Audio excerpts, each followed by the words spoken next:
Hello friends, welcome to secure education. दोस्तों, आप सभी का स्वागत है सिक्योर एजुकेशन में। चलिए दोस्तों, हम बिहार एसएससी के जैसे कि पहले प्रैक्टिस क्वेश्चन करते थे, वैसे ही हम प्रैक्टिस सेट 20 स्टार्ट कर रहे हैं। ठीक है, तो ये टेस्ट सीरीज 1 है। तो चलिए हम इसको देखते हैं। आपका पहला क्वेश्चन है, बिहार में प्रथम कांग्रेसी सरकार का गठन कब किया गया था। चूँकि बिहार एसएससी सीजीएल का एग्जाम का प्रैक्टिस सेट है, तो बिहार से भी रिलेटेड क्वेश्चन रहेंगे। तो इसमें पहला क्वेश्चन है, बिहार में प्रथम कांग्रेसी सरकार का गठन कब किया गया था। तो इसका आंसर क्या होगा? तो इसका आंसर हो जाएगा 20 जुलाई 1937 ईस्वी में। दोस्तों, हम सारे क्वेश्चन का डिटेल में मतलब डिस्कशन करेंगे और इसको देखते जाएंगे। तो बताइए कि बिहार के प्रथम मुख्यमंत्री कौन थे। तो प्रथम मुख्यमंत्री श्री कृष्ण सिंह थे। ठीक है, और उनसे पहले कौन थे? पहले प्रधानमंत्री कहा जाता था। ठीक है, तो मोहम्मद यूनुस बिहार के प्रथम प्रधानमंत्री बनाए गए थे, लेकिन उनके पास क्या बता बहुमत नहीं था। तो उसके बाद कौन बन गए? श्री कृष्ण सिंह। तो इसलिए कृष्ण सिंह को प्रथम बिहार के मुख्यमंत्री के नाम से जाना जाता है। ठीक है, अगला क्वेश्चन है, स्वतंत्र भारत के संविधान के स्वतंत्र भारत के संविधान के अंतर्गत पहला आम चुनाव बिहार में कब हुआ था। तो पहला आम चुनाव 1952 में हुआ था। भारत में प्रथम लोकसभा का चुनाव 1951-52 ईस्वी में स्टार्ट हुआ था, और 17 अप्रैल 1952 को सर्वप्रथम लोकसभा का गठन हुआ था। ठीक है, चलिए आगे देखिए, बिहार में कुल कितने जिले हैं। तो बिहार में कुल 38 जिले हैं। चलिए, अब आप इसके बताइए कि इसका, एक मिनट थोड़ा कलर चेंज कर ले रहे हैं पेन का, ये वाला। ठीक है, जैसे है कि बताइए कि बिहार में जो है जिले तो 38 हो गए, बिहार में कुल कितने पुलिस जिला है। तो 40 पुलिस जिला है। ठीक है, कितने भारत में कितने ज़िले हैं। तो भारत में 739 ज़िले हैं टोटल अभी तक। और बिहार का 38वां जिला कौन है? तो अरवल है। ठीक है, और बताइए कि सर्वाधिक जिले किस राज्य में है। तो उत्तर प्रदेश में है। और बिहार में कितने प्रमंडल है। तो बिहार में 9 प्रमंडल हैं। ठीक है, और बताइए कि बिहार का राजकीय पशु क्या है। तो राजकीय पशु बैल है। और राजकीय पक्षी कौन है? तो गौरैया है। राजकीय पुष्प पुष्प क्या है? तो गेंदा का फूल है। राजकीय वृक्ष क्या है? तो पीपल है। और राजकीय वृक्ष क्या? पीपल तथा राजकीय चिन्ह क्या है? तो बोधि वृक्ष है। ठीक है, अगला देखिए, महापाषाण डैश है। महापाषाण मृतकों के प्रागैतिहास स्मारक को महापाषाण कहा जाता है। नेक्स्ट क्या है? तो नेक्स्ट है, दिल्ली का कौन सा सुल्तान अशोक स्तंभ को कौशाम्बी और टोपरा से दिल्ली हस्तांतरित किया। तो अशोक स्तंभ को फिरोज शाह तुगलक ने किया था। दोस्तों, थोड़ा गले में खांसी है। ठीक है, तो थोड़ा आवाज़ गजब लग रहा होगा। और जो देखिए, कुछ क्वेश्चन पर इसमें टिक मार दिया गया है आंसर पर। ठीक है, तो 2 सेट पे मार दिया गया है, और तीसरे सेट से आपको मारा हुआ नहीं मिलेगा, आप लोग को बताना है। ठीक है दोस्तों, आप सभी से रिक्वेस्ट है कि यदि वीडियो पसंद आए तो प्लीज़ इसे लाइक कर दीजिए और चैनल को सब्सक्राइब कर दीजिए यदि नए हैं तो, और अपने दोस्तों के पास एक बार अवश्य शेयर कर दीजिए।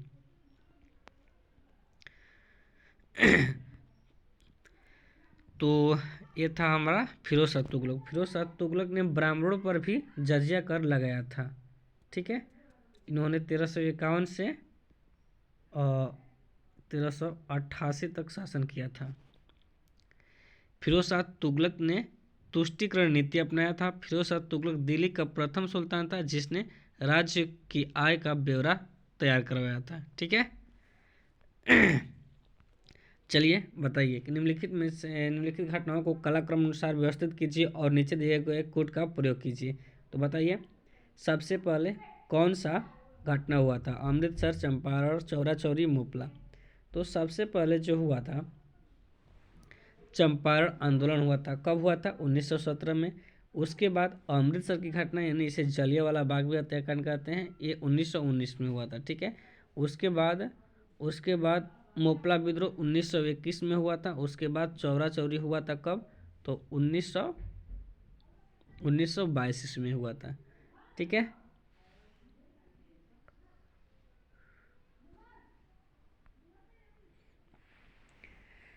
नेक्स्ट है जैन धर्म श्वेतांबर एवं दिगंबर संप्रदायों में कब विभाजित हुआ था? तो चंद्रगुप्त मौर्य के समय में विभाजित हुआ था।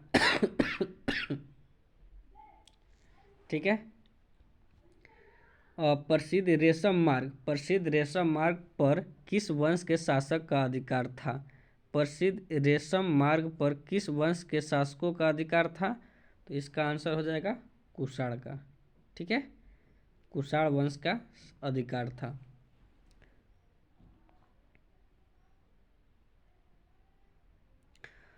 प्रसिद्ध रेशम मार्ग पर कुषाण वंश का अधिकार था। रेशम की जन्मभूमि चीन है। चीन से ही रेशम की मतलब खेती प्रारंभ होती है। चीन से निर्यात होने वाले रेशम मार्ग पर कुषाण का अधिकार होने के कारण उन्हें काफ़ी आर्थिक लाभ हुआ। कनिष्क कुषाण वंश का महानतम शासक था। कनिष्क ने चीन के सेनापति पांचाहो से युद्ध किया था। ठीक है। नेक्स्ट है बिहार बजट 2021 में बिहार में कहाँ पर खेल विश्वविद्यालय की स्थापना की घोषणा की गई है? तो राजगीर में। ठीक है। इसमें हम टोटल 75 क्वेश्चन है, 50 जीके जीएस का है और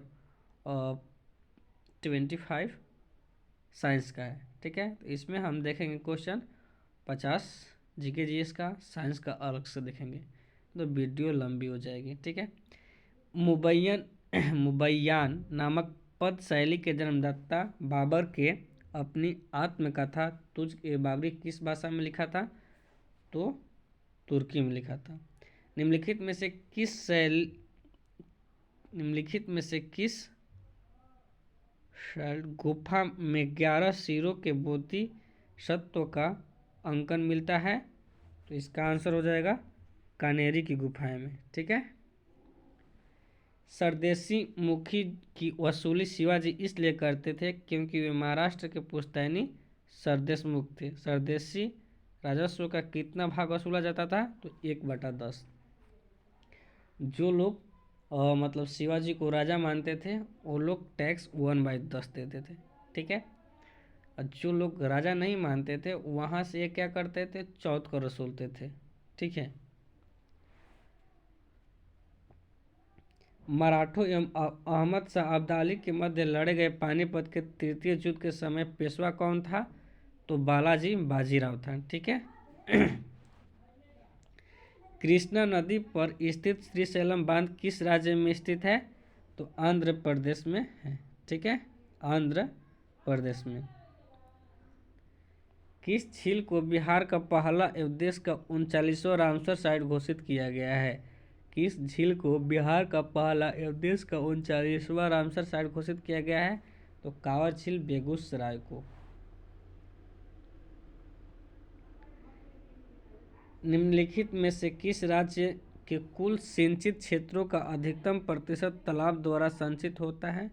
निम्नलिखित में से किस राज्य के कुल सिंचित क्षेत्रों का अधिकतम प्रतिशत तालाबों द्वारा सिंचित होता है? तो इसका आंसर हो जाएगा तमिलनाडु। ठीक है। सूची 1 सूची 2 को सुमेलित कीजिए और इनके नीचे दिए गए कोटों में सही उत्तर का चयन कीजिए।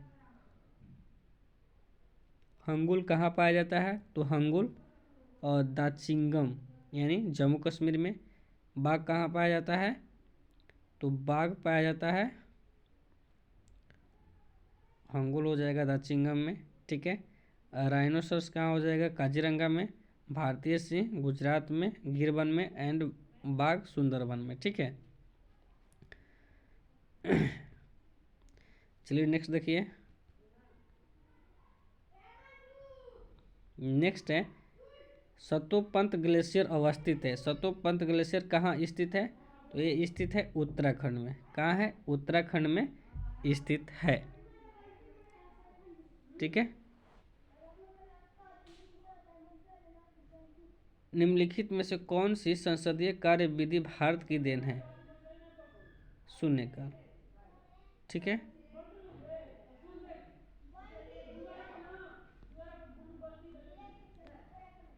भारतीय संविधान की प्रस्तावना में न्याय शब्द का प्रयोग किस अर्थ में किया गया है? भारतीय संविधान की प्रस्तावना में न्याय शब्द का प्रयोग किस अर्थ में किया गया है? तो सामाजिक, आर्थिक और राजनीतिक न्याय। सामाजिक, आर्थिक और राजनीतिक न्याय। ठीक है। नेक्स्ट है वित्त आयोग की संस्तुतियां हैं। वित्त आयोग की संस्तुतियां क्या है? तो इसका आंसर हो जाएगा सरकार द्वारा सुविधा अनुसार स्वीकृति या अस्वीकृति कर दी जाती है। बहुत गला दर्द कर रहा है यार। चलिए क्वेश्चन को थोड़ा जल्द खत्म करेंगे। मंत्रिपरिषद से पद त्याग करने के लिए मंत्री किसे अपना त्याग पत्र संबोधित करेगा या देगा? तो राष्ट्रपति को। किसको? राष्ट्रपति को। भारतवर्ष के लिए एक संघीय ढांचे को सर्वप्रथम किस अधिनियम द्वारा प्रस्तुत किया गया था? 1935 के अधिनियम।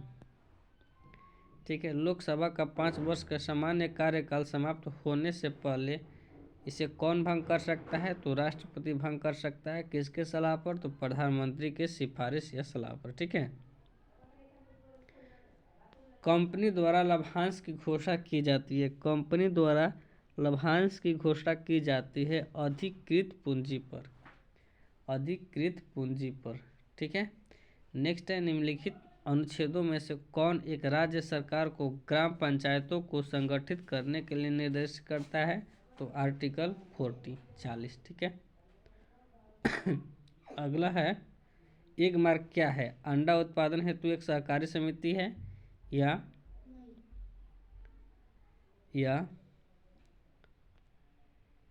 क्रिप्को की एक सहकारी समिति है, अंडों की एक विनियमित मंडी है, गुणवत्ता गारंटी की मुहर है। या तो इसका आंसर क्या हो जाएगा? तो इसका आंसर हो जाएगा गुणवत्ता गारंटी की मुहर है एग मार्क का। ठीक है। जारवा जनजाति पाई जाती है। कहाँ पाई जाती है? तो इसका आंसर है निकोबार द्वीप समूह में पाई जाती है। किस राज्य में भारत के अपनी तरह के पहले और एशिया का सबसे बड़ा वैज्ञानिक पक्षी एटलस को लॉन्च किया है? तो गुजरात। ठीक है। राष्ट्रपति के चुनाव में राष्ट्रपति के चुनाव में या निर्वाचन में निम्नलिखित में कौन भाग नहीं लेता है? तो लोकसभा का गैर निर्वाचित सदस्य भाग नहीं लेता है। ठीक है। नेक्स्ट है निम्नलिखित में से कौन सा वर्गीकरण कच्ची सामग्री के आधार पर उद्योग का वर्गीकरण है? आधारभुक्त और उपभोक्ता। ठीक है। पुस्तक भारत के प्रधानमंत्री देश दशा दिशा के लेखक कौन है? तो इसका आंसर हो जाएगा रशीद किदवई। जो बैंक निक्षेप बिना नोटिस के निकाले जाते हैं उन्हें क्या कहते हैं? तो मांग निक्षेप कहते हैं। निम्नलिखित प्रस्तावों में से किसका संदर्भित संबंध संघीय बजट से है? तो कटौती प्रस्ताव। क्या? कटौती प्रस्ताव। दृश्य निर्यात और दृश्य आयात के अंतर को क्या कहा जाता है? तो व्यापार शेष कहा जाता है। व्यापार शेष कहा जाता है। मुद्रा अवमूल्यन का परिणाम होता है। क्या होता है? तो निर्यात में वृद्धि और भुगतान संतुलन में सुधार। ठीक है। नेक्स्ट है भारत में एग्रो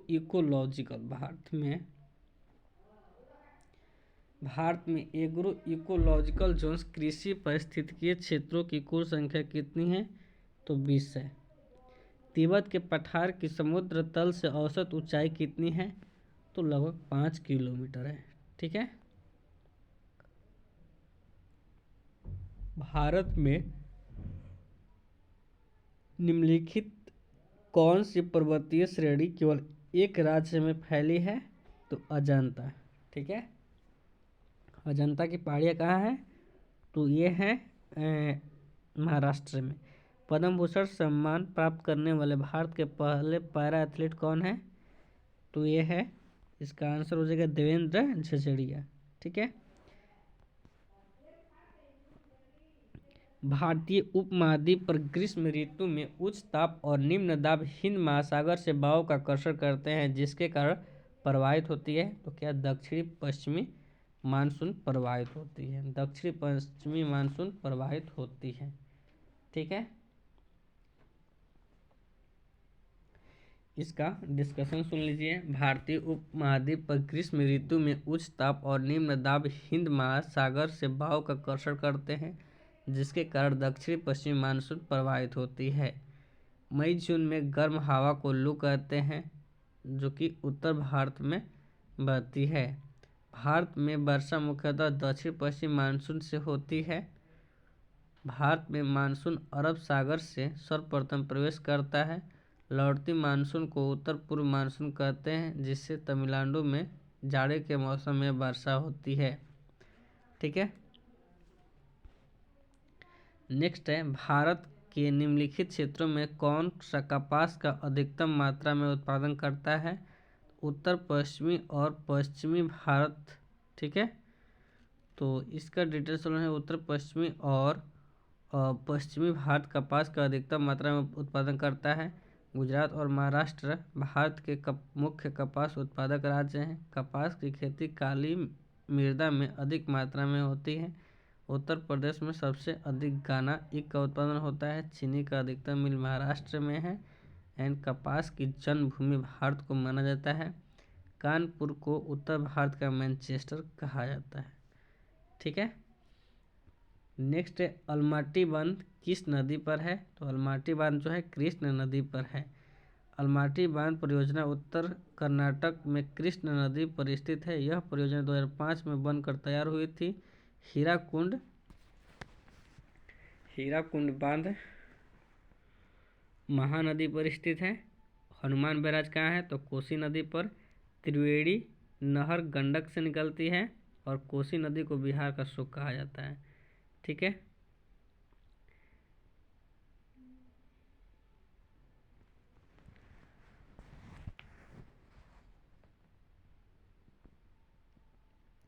देश के निम्नलिखित किस राज्य में सबसे पहले सूर्योदय होता है? तो सबसे पहले सूर्योदय किस राज्य में होता है? तो अरुणाचल प्रदेश में होता है। ठीक है। निम्नलिखित का सही कालानुक्रम क्या है?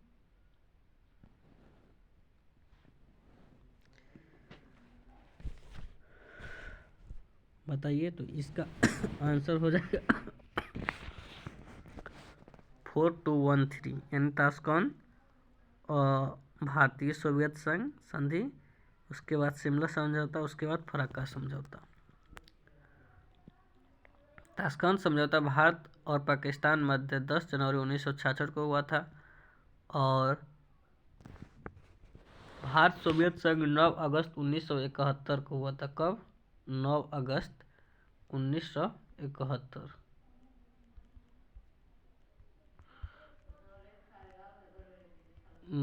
ठीक है। भारतीय संविधान संधि भारतीय सोवियत ये तो हो गया 9 अगस्त 1971 में। शिमला समझौता का हुआ था? तो पाकिस्तान और भारत के बीच में 1972 में हुआ था। फरक्का समझौता भारत और बांग्लादेश के मध्य अंतरिम रूप से वर्ष 1975 में तथा अंतिम रूप से 12 दिसंबर 1996 को हुआ था। ठीक है। अगला है, भारत के बाहर विश्व के पहले युग विश्वविद्यालय के उद्घाटन कहाँ हुआ? तो लॉस एंजल्स में हुआ। ठीक है। विश्व खाद्य पुरस्कार 2021 से किस भारतीय को सम्मानित किया गया था? तो इसका आंसर हो जाएगा डॉक्टर शकुंतला हरक सिंह थिलस्टेड को। निम्नलिखित में से किस राज्य ने मार्च 2023 तक सभी घरों में नल कनेक्शन देने की योजना बनाई थी? अरुणाचल प्रदेश ने। ठीक है। नेक्स्ट है, हाल ही में नासा द्वारा जारी 10 नए अंतरिक्ष यात्री की सूची में किस भारतीय को शामिल किया गया है? अनिल मेनन को। ठीक है। तो आगे साइंस का क्वेश्चन है, इसको नेक्स्ट वीडियो में करेंगे। चलिए बाय, जय हिंद, लव यू, टेक केयर।